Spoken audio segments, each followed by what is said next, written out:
ما تشوف لنا كده يا اسماعيل، ايه اللي بيحصل في الدوري؟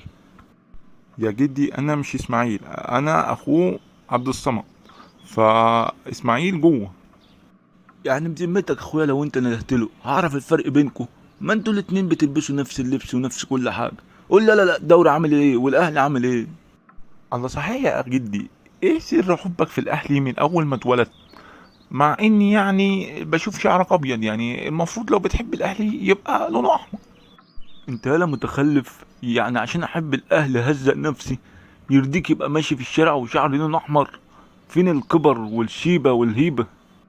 يا سلام، يعني هو لبس بابا نويل دوت هيبه بص يا جدي، المهم الاهلي فيه اخبار حلوه واخبار وحشه، ابتدي لك بايه؟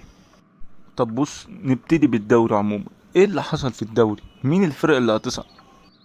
ده اخبار جميله خالص. اول حاجه البلديه صعدت، والبلديه انت عارف من المحله واحنا من المحله. تخيل بقى ماتش للبلديه وهي بتلعب مع الغزل كده، اللي هو ديربي. يا خبر، يعني اتنين نوادي يصعدوا من عندنا؟ ده حاجه حلوه قوي. اه، وفي نادي كمان اسمه زد، والنادي التالت مش متاكد هو الجونه ولا ايه. بس بقى الخبر الوحش في الاهلي، حمدي فتحي مشي. نهارك مهبب. ده الوحيد اللي كنت بتعلم اعمل تاكلينجات في اصحابي في الملعب بسببه. والله يا جدي لو ده الوحيد يبقى الحمد لله انه مشي. ده انت جايب 2 صليبي للناس يا راجل. بس المهم الاخبار الحلوه كتير يعني.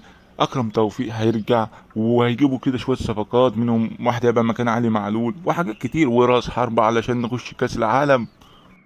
ومفيش اخبار تانية؟ مفيش حاجات كده حلوه؟ رضا عبد العال يا اخي. لا، ابقى روح اتفرج عليه بقى انت مع برنامج البريمو. يلا سيبني عشان رايح الدرس يا جدي، سلام. اسماعيل بعت لي رسالة.